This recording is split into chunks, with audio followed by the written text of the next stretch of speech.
Have you ever wondered what your life is actually worth? Not in the metaphorical sense, not priceless. I'm talking about a concrete number, a specific, cold, hard figure. The kind that gets transferred from one account to another at 3 in the morning while you're sound asleep in your bed, completely unaware. I know my price. I've seen the check with my own eyes. I stared at it on a flickering computer screen in a dark basement, and it stared right back at me. And believe me, what I'm about to tell you, this isn't one of those campfire ghost stories or some creepypasta you read on Reddit at 2 a.m. This is real. This happened. And it will make you check the locks on your doors, pull the curtains shut, and perhaps, just perhaps, turn off your cashback notifications forever. Because sometimes the price of a bargain is way higher than you could ever imagine. My name is Marcus and I'm a collector. Except I don't collect stamps, paintings, or rare whiskey like some sophisticated gentlemen.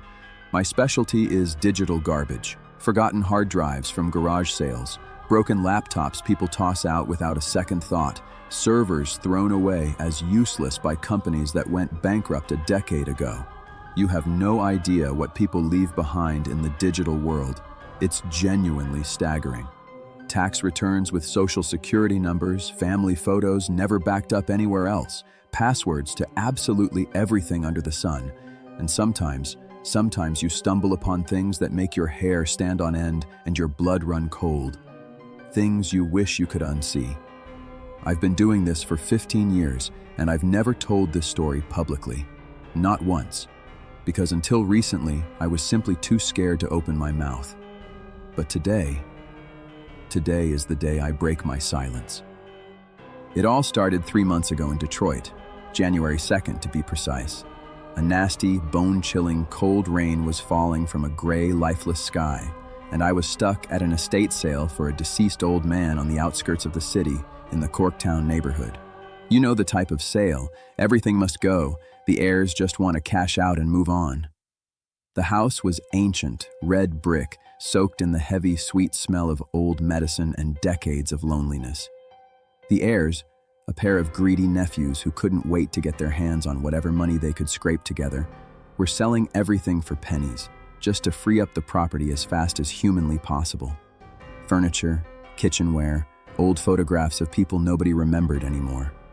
I was there for one thing and one thing only: hard drives. I was digging through a damp cardboard box full of random junk in the basement, my fingers numb from the cold, when my eye fell on an old, dusty desktop tower shoved into the darkest, farthest corner.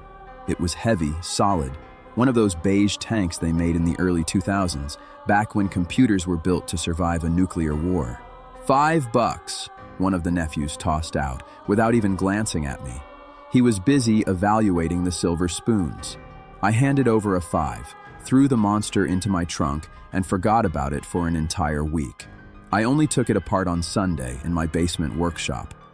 Inside, apart from a lump of dust and a dead spider, there was a 250-gigabyte hard drive, a Western Digital, still on an IDE ribbon cable. I hooked it up to my computer via an adapter, anticipating a standard fishing trip. Usually with these finds, it's photos of grandkids, apple pie recipes, maybe a couple of amateur adult films. Deadly boring. The drive was recognized. I opened it and saw 3 folders: taxes, recipes, and work. The first 2 were exactly what I expected. The third was packed with hundreds of Excel files with meaningless names like Q3 2045, Projection Alpha, Attenuation 12. I clicked on the first one I saw. It was a spreadsheet. Column A had male and female names like a phone book. Column B had dates. Column C had amounts, but not in dollars. They were some kind of conditional units, labeled EM. Column D had percentages. I didn't understand any of it. I figured the old man had been some strange accountant or a participant in a post-apocalyptic role-playing game. I was about to close the file and format the drive to hell, but I decided to check the last file in the folder. It was called Total. I opened it. There was only one entry, one single row. My name, Marcus Reed.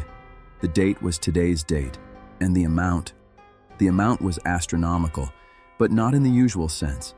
There was a number, and next to it, a counter in column D, except it wasn't a sum to be paid, not a debt. It was a rate. Next to my name in the percentage column was a value, 94.7%. I reread the column header, a single word, donor. A chill ran down my spine. You know that feeling when you lift a rock and underneath it, something is teeming that you never even suspected existed?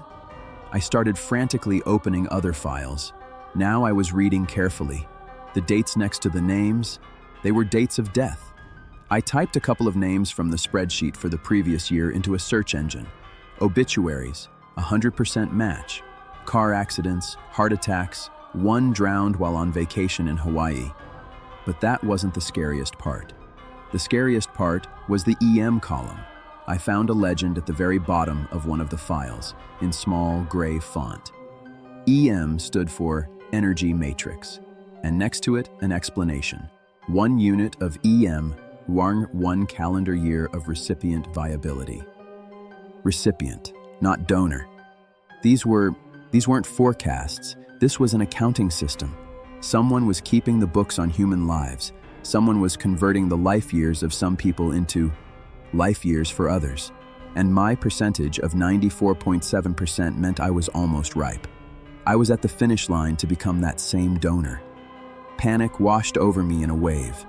I grabbed my phone to call the police, but what would I tell them? Officer, I found a strange spreadsheet on a dead guy's hard drive, and it says I'm some kind of battery for the rich. They'd laugh me out of the room and then probably send me for a psychiatric evaluation. I decided I had to figure this out on my own. The biggest mistake of my life. I dug deeper into the old files. I found the name of a company that appeared in some of the formulas, Eterna Industries. In that final confrontation, I didn't defeat him in the direct sense. I just cut that same thread that was pulling at me, ripped my token from the control panel, shut down the entire system. Vincent Cross screamed in a way no living creature screams. His body crumbled to dust before my eyes, deprived of its sustenance. I survived. I escaped. The countdown in my personal dashboard stopped at 00001. 1 second. I had 1 second left. You see, being a donor, that's terrifying. But being the one through whom this eternal one now pumps energy from thousands of others, and not knowing how to stop it, because I have the token now, and the countdown that I see every night in my dreams is now ticking for all of humanity. Don't turn off the lights, and never, do you hear me? Never buy old hard drives at garage sales.